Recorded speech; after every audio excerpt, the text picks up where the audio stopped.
So we're going to start making a few videos for our next round of promotions. We're going to start with fried pickles using the sauce that we're currently using, so the Chesapeake Bay, mayo, aioli, whatever we would like to refer to it. And then we're going to do a smash burger, true smash burger, using a blend of beef and bacon, ground, smoked bacon, of course. And we're going to smash them very thin, mushroom Swiss, and a little bit of garlic sauce, which we'll get into.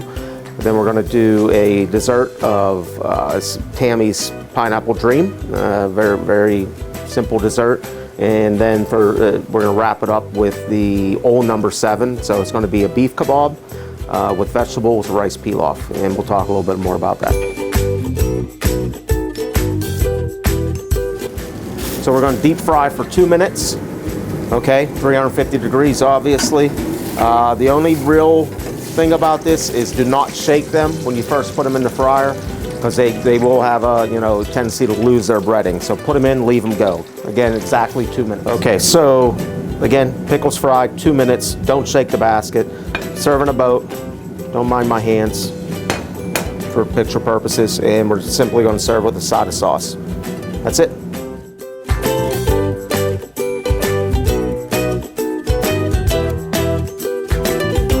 Okay, so now we're going to make Tami's Pineapple Dream dessert, parfait, whatever you'd like to call it. Obviously served in dessert cups.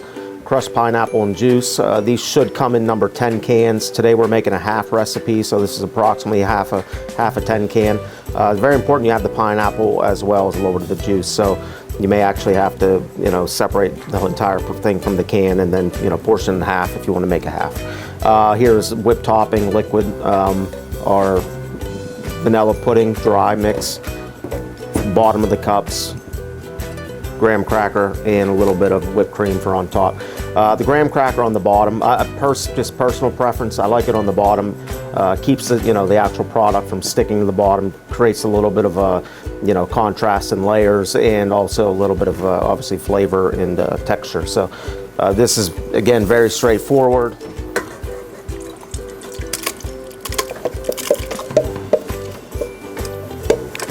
So pineapple, combine it all.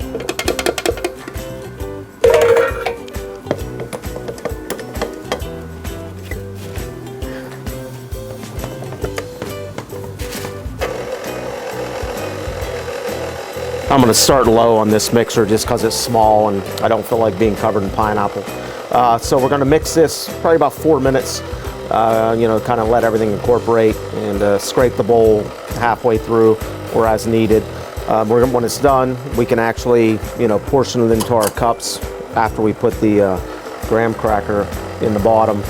It's best to leave these sit for about an hour to maybe even 2 max prior to putting out on the bar, only to allow the instant pudding and the gelatin and such to kind of do its magic. Okay, so after whipping 4 to 5 minutes, you can see it's kind of lightened up. I don't want to say maybe not quite doubled in volume, but you can see there's more volume to it. There's the whipped cream or the whipped topping doing this job. And again, like after we put this into the containers, the graham cracker, we will have to let it sit for an hour, 2 hours max. So we have approximately a tablespoon of graham cracker, 1/3 of a cup. If you don't, the other thing you can use is like a blue handled scoop. It's about 2 ounces, so like a heaping portion, just so we're kind of consistent on portioning, give you an idea what you can use to make it work. So again, about 2.5 ounces, right?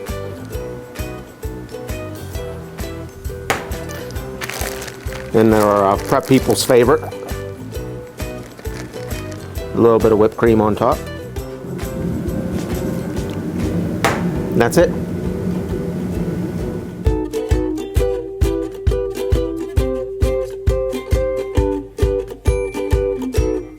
And next we have our mushroom Swiss smash burger. So obviously a bun, toasted. We have a garlic sauce. There is a recipe. I didn't really think it was necessary to include it because it's very simple. Basically combining ingredients takes less than a minute. So mayonnaise, ranch dressing, and roasted garlic base.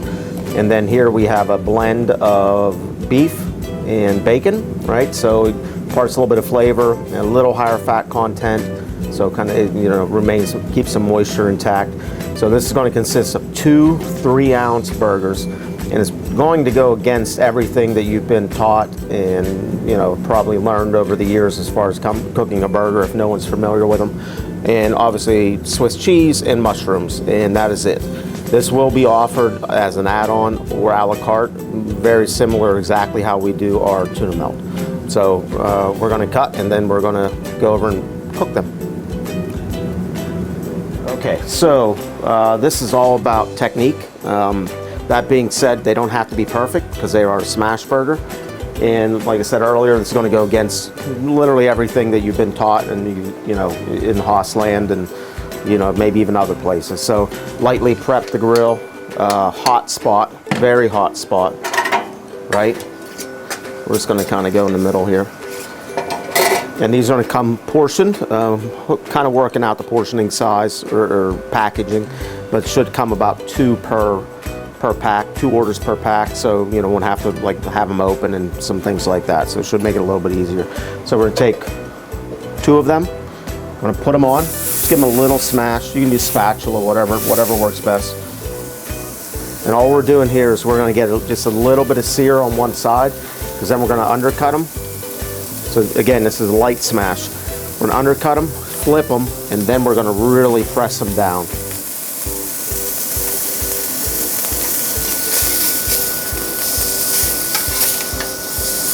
Leave yourself some space. Take your burger press. Lean on it with all your might.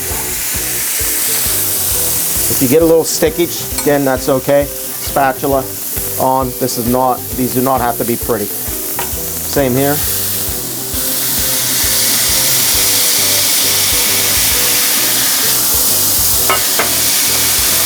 And you can see this burger is essentially done. That one's not being... Okay, here we go. Undercut it.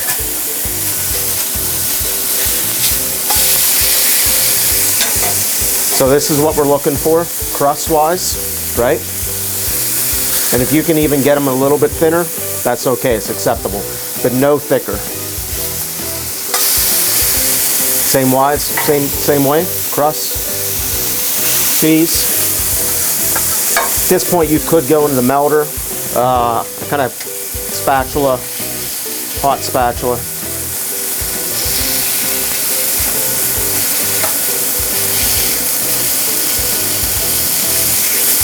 And they're ready to roll, ready to go. So we're gonna, again, undercut them. We will do a quick probe. They cook extraordinarily fast.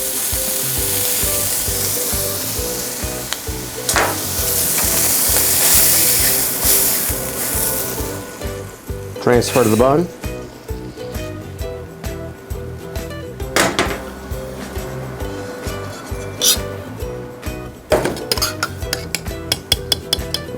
Substantial amount of mushrooms.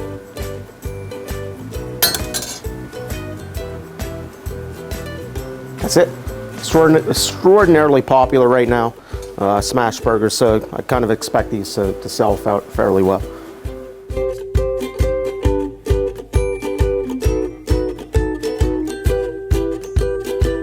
Okay, so next we're going to do a little bit of prep for the what we're going to call the old number 7, which was honestly kind of before my time, but it's reference to the old kebab or kebab that we used to have on the menu. We're going to do this slightly different. Unfortunately, we do have to put knife to some product, and the first thing being our 10-ounce sirloin, right? We're going to split it down the center. This is obviously a pretty thick one, you know, versus the longer. And we're going to cut this into approximately 10 pieces, 9. If you have something that tapers, you know, trim off the end, and then you get equal 9 pieces. We're cut into approximately 10 pieces.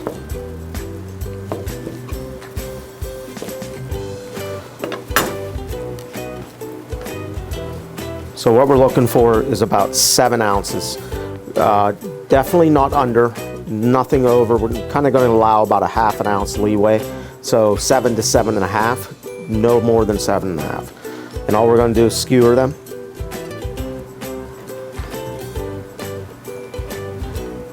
I find about 7 to 8 pieces, depending on, you know, the thickness of the steak.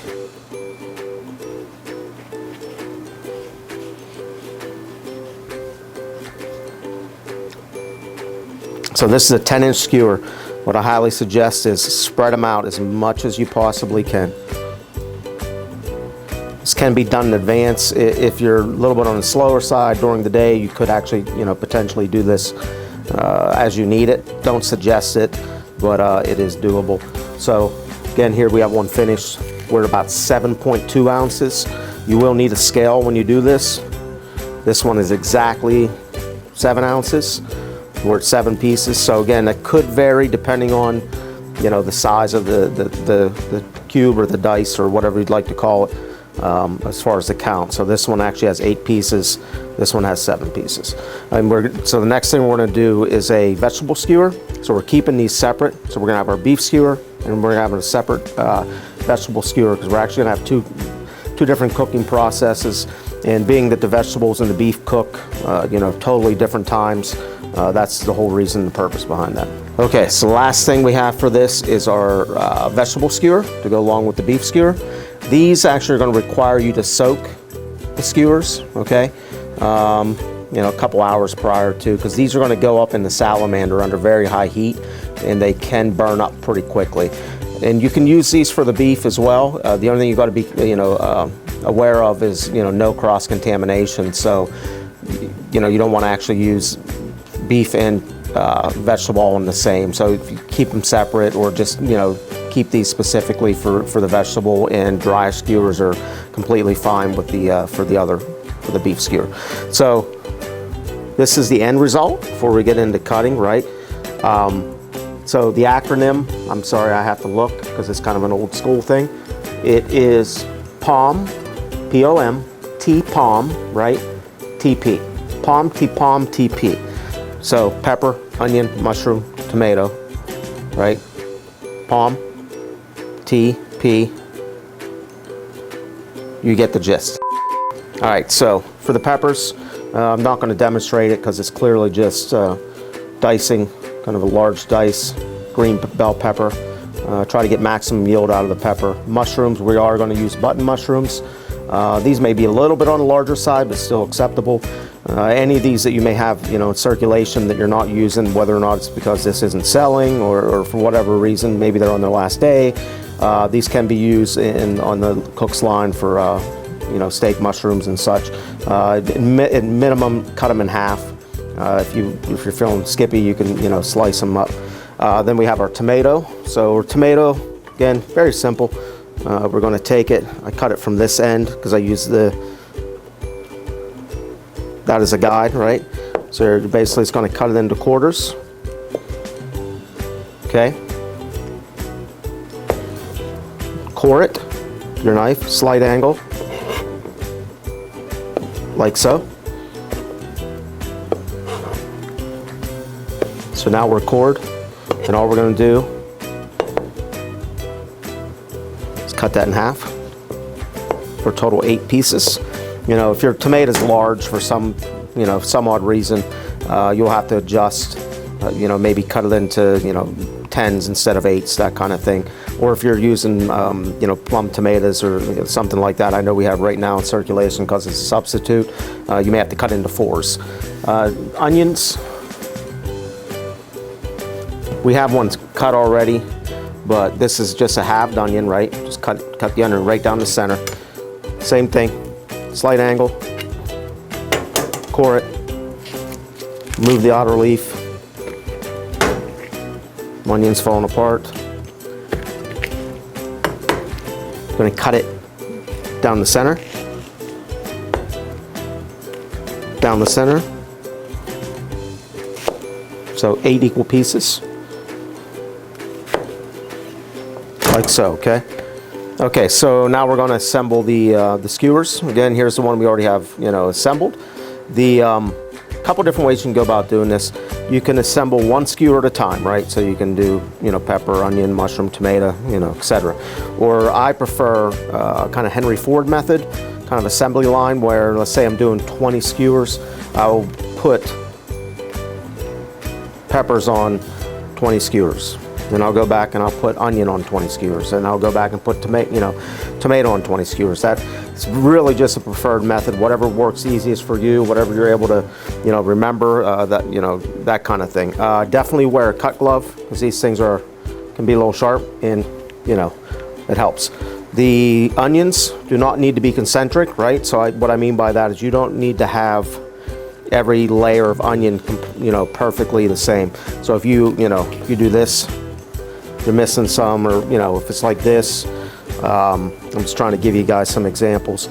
Or if it's this outer layer, and maybe some random pieces, that's perfectly acceptable. It pretty much will all cook the same. So we're going to move on to actually the cooking process. I can't remember if I mentioned this earlier, but this will be served with rice pilaf automatically, right? So salad bar on one side, rice pilaf. No salad bar, rice pilaf, choice aside. If someone wants to exchange it for another side, absolutely acceptable. But these things work in conjunction, pretty well. Just complement each other good. And then, so we're gonna move on. We have our steak kebab, our vegetable kebab that we went over already. And then here we have it's a bourbon sauce. So I guess something similar to like TGI Fridays, Jack Daniel's glaze, that kind of thing. This is just gonna be a topical that we hit it with after. This is just to kind of keep a different, you could essentially call these tips. So we just wanted to include something a little bit different to, keep them separate from our tips on the menu. And then we're gonna cook these. So we're gonna cook these, it's gonna suggest that we cook these along the rail. I know business can dictate differently. A little bit of prep, same process. You go down.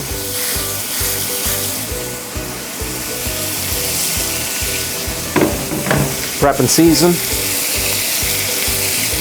So after this is loaded,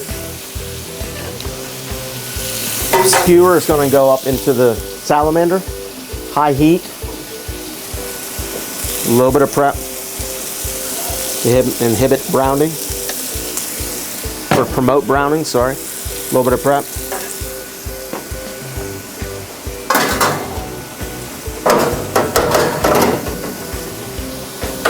And these will take 4 to 5 minutes. So you may have to gauge timing with your steak depending on doneness. So our tips, or kebab, sorry. You do have to roll around just like you would a tip. It probably cooks a little more like a steak than it does a tip because of the steak with the product actually touching each other. So it's going to cook a little bit differently in the tip. It's going to cook a little bit differently than a steak. It's kind of its own thing. So once we get to the point we're ready to serve, we are going to hit it with our bourbon glaze.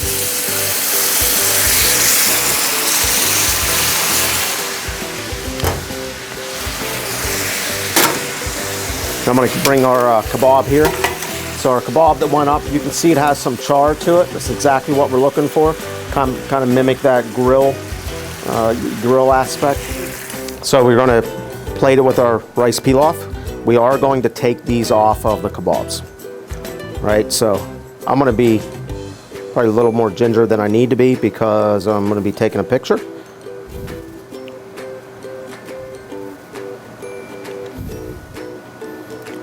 And they don't have to be completely straight, lined up.